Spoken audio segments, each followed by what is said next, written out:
J'ai décidé de partir en mai 2014. J'ai pris un an pour bien organiser mon voyage pour que tout se passe bien. J'ai fait ma demande de passeport, parce que j'avais toujours pas de passeport avant de partir en Nouvelle-Zélande. J'ai fait ma demande de visa qui se passe très facilement. Donc on va sur le site internet de l'immigration néo-zélandaise. Bien sûr, on suit le tuto de PVTiste qui est super bien fait. Et du coup, le visa, en 2 temps, 3 mouvements, on remplit le formulaire. On a la réponse 2-3 jours après. Donc le visa, on a juste à l'imprimer et à l'amener avec soi dans l'avion. Alors moi, j'ai réservé mon avion 5 mois en avance. Je voulais m'y prendre tôt pour avoir des meilleurs prix. Je suis parti avec la compagnie Emirates, qui est une très bonne compagnie. Je suis parti de Paris-Charles de Gaulle. Après un arrêt à Dubaï, je suis arrivé à Auckland. Et après donc 26 heures d'avion, arrivé tout fripé, tout fatigué à Auckland. Pour venir, ça a été super facile. J'ai dû préparer mon visa donc, en contactant le site internet d'immigration néo-zélandaise. Ça m'a pris 1 heure pour faire la demande. Et au bout de 3 jours, j'avais mon visa. Donc vraiment très simple, il y a juste des informations classiques sur toi à renseigner. Une fois le visa obtenu, je me suis occupé du billet d'avion, donc avec un comparateur de vol Skyscanner, qui marche très bien, et je suis parti avec la compagnie AirAsia. C'était un vol qui m'a coûté 550 $, donc c'était un bon prix.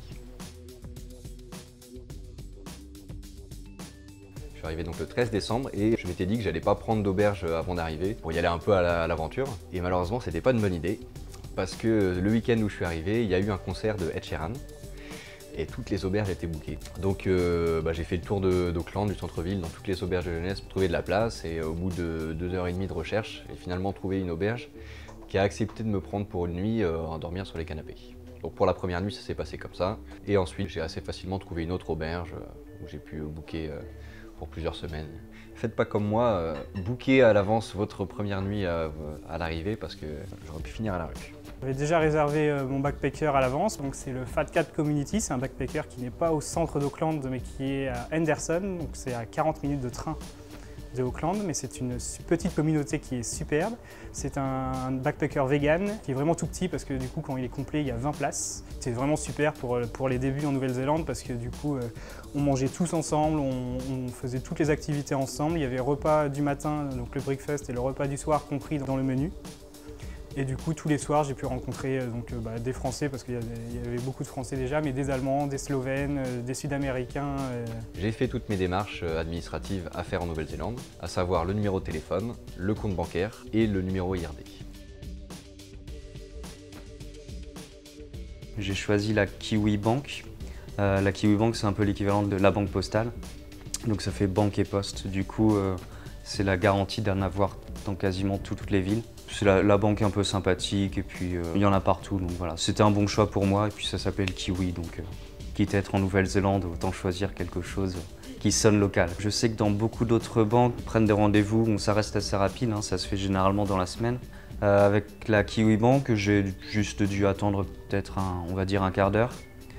J'ai eu le rendez-vous avec le banquier et puis il a été très compréhensif, ils sont vraiment très préparés pour recevoir les backpackers. C'est pas comme si ils ne savaient pas comment traiter un dossier comme ça et tout, donc ils savent traiter avec des gens qui arrivent de l'autre bout du monde et qui sont là pour juste un an. C'était assez rapide, mis à part le fait que j'ai dû aller voir plusieurs banques, puisqu'ils n'étaient pas tous capables de me prendre un rendez-vous pour ouvrir le compte très rapidement. Et d'ailleurs, dans le centre-ville, ça prenait beaucoup de temps, donc je me suis excentré un peu et j'ai fini par choisir Westpac pour plusieurs raisons. D'abord parce qu'il y avait pas mal d'amis qui venaient l'ouvrir avec moi et également parce que c'est une banque qui est présente aussi en Australie et je me suis dit que peut-être j'irais là-bas après mon séjour en Nouvelle-Zélande. Donc c'était un choix judicieux. Donc le compte bancaire, ça m'a pris, le rendez-vous je l'ai eu sur le lendemain, donc ça a été assez rapide. J'ai choisi Westpac parce que j'ai rencontré une Française qui était aussi chez Westpac et qui était dans le LPX en fait où j'étais. C'était plus facile parce que moi j'avais mon justificatif de domicile déjà. C'était déjà une cliente chez Westpac de Birkenhead, en fait c'est à côté d'Auckland. Donc ils avaient déjà l'habitude de cette famille et j'ai eu un rendez-vous assez facilement, genre 2-3 jours après, quelque chose comme ça, avec une dame. Et après en fait elle m'a juste demandé mon passeport et puis un justificatif de domicile et mon working et visa exactement. Donc j'ai donné tout ça, j'ai eu un rendez-vous, elle m'a ouvert un compte. J'avais juste 1000 € sur moi, c'est pas très bien de se balader avec du cash sur soi. Mais je voulais pas faire un virement avec les taxes, etc. C'était un peu plus compliqué. Donc j'ai mis 1 000 € en fait sur mon compte directement. Elle m'a pas pris de commission, pas de taxes, rien du tout. Elle a juste transféré en fait en dollars et c'est tout quoi. Donc après j'avais des dollars directement sur mon compte, tout simplement. Wetspack c'est vraiment bien et j'ai une application sur mon téléphone pour voir combien il me reste d'argent. Et tout simplement, dès qu'il y a un souci, je vais directement à Wetspack, n'importe quel Wetspack de Nouvelle-Zélande. Et je leur dis, voilà, j'ai un souci avec mon application, quoi que ce soit, ils te montrent sur ton téléphone, enfin voilà, ils sont vraiment adorables quoi. Donc, aucun souci avec ma banque. Pour la banque, on a commencé avec l'ANZ, c'est une des plus grosses banques de Nouvelle-Zélande qui est aussi implantée en Australie. Il y en a à peu près dans chaque coin de rue. Et l'ouverture de compte s'est fait en une demi-heure.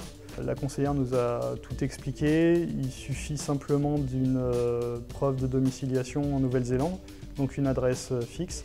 En général, le backpack dans lequel on séjourne peut nous faire ce document-là. Et puis juste un relevé d'identité bancaire du compte que l'on a en France, plus le passeport évidemment. Au niveau de l'IRD, qui veut dire Inland Revenue Department, c'est pour obtenir son numéro pour pouvoir travailler. Chaque employeur en Nouvelle-Zélande demandera ce numéro-là. Donc c'est vraiment une des choses qu'il faut faire en priorité. Si on prévoit de travailler en Nouvelle-Zélande, il faut obligatoirement avoir un numéro IRD qu'on va donner à l'employeur et qui va permettre de justifier le versement d'un salaire. C'est une des premières démarches à faire avec la banque et le téléphone. Donc ça se fait assez simplement, il faut juste se présenter au bureau de l'IRD. À Wellington, le bureau de l'IRD, c'est dans le quartier des affaires, donc c'est derrière la gare. Après, ça peut prendre un peu de temps avant de recevoir le numéro. On est censé renseigner une adresse à l'IRD, adresse à laquelle on va recevoir le papier avec le fameux numéro. Dans le numéro IRD, j'ai fait la demande par courrier, donc comme la plupart des gens je pense, même s'il est possible de la faire par mail aussi. Pour moi ça a été assez simple. Bon, il y a quelques pièces à fournir, heureusement j'avais tout prévu avant de partir. Le passeport, permis de conduire français, justificatif de domicile. Il faut d'abord avoir fait sa banque, son compte bancaire, puisqu'il faut justifier du compte bancaire. J'ai envoyé la demande dûment remplie et je l'ai reçue au bout de 10 jours, dans le backpack dans lequel je me trouvais. Le téléphone, c'est une carte SIM qui nous était fournie par le backpack dans lequel on séjournait, donc le YHA. C'est l'opérateur 2 Degrees et c'est des cartes prépayées, donc c'est à peu près 20 $ et on a texto quasiment illimité, je crois, ou une centaine de textos et 2 heures d'appel, qu'on peut renouveler quand bon nous semble. Le numéro de téléphone que j'ai fait ensuite. Donc il y a quelques opérateurs, pas beaucoup. Les principaux étant Vodafone et Spark, chez lequel je suis. J'ai pris un forfait prépayé, j'avais mon iPhone avec moi. Il faut penser à bien débloquer son téléphone pour que ce soit utilisable avec tous les opérateurs. Mon forfait me donne 1 heure d'appel, SMS illimité et 500 mégas d'internet. Il faut savoir aussi qu'on peut prendre, il existe des forfaits en plus. Donc il y en avait un à 9 $ chez Spark pour pouvoir téléphoner en Europe. Donc pour 9 $, j'avais 2 heures d'appel vers l'Europe. Pour le premier mois, j'ai pris ça, ça m'a permis de garder un contact avec la famille plus facile. Avec Spark, on a 2 Go d'internet par jour qui sont accessibles avec des bornes dans tout le pays, notamment très présentes à Auckland. Dans chaque rue, il y a une voire plusieurs bornes de Wi-Fi et donc ça permet d'avoir facilement du Wi-Fi, du moins en ville. Donc j'ai choisi 2 Degrees malheureusement, à mon grand regret. On paye la même chose que les autres forfaits, sauf que Spark en fait c'est plus avantageux puisqu'en fait il y a beaucoup plus de bornes Wi-Fi dans les grandes villes en fait pour se connecter facilement en illimité en Wi-Fi quoi. Voilà, tout simplement. Ce qu'on ne peut pas faire avec 2 Degrees. Moi j'ai choisi Vodafone parce que c'était la plus connue et que j'avais entendu dire par les autres backpackers que c'était celle qui avait la meilleure couverture réseau. J'ai été dans une agence Vodafone, j'ai juste été voir le vendeur pour lui demander une carte prépayée à 20 $, qui nous donne le droit à 1 heure d'appel par mois, SMS illimité et de 500 MO d'internet. Il m'a fait la carte et en 5 minutes j'avais mon numéro de téléphone néo-zélandais. Avec Vodafone, on a tous les vendredis des offres qui s'appellent les Super Fridays et pour 2, 3 ou 4 $, on peut avoir des MO gratuits ou alors des minutes d'appel en plus pour vraiment pas cher, donc c'est très intéressant. Tous les mois, donc ils nous envoient un message pour nous dire que notre mois est bientôt écoulé et qu'on va devoir recharger notre crédit. Du coup c'est un top-up exactement. On recharge une fois par mois par internet ou en boutique directement, 20 $ par mois. Après je sais qu'il y a une offre à 9 $. C'est la même mais sans internet. On va en avoir sûrement des plus chers pour ceux qui veulent plus d'internet ou plus d'appels.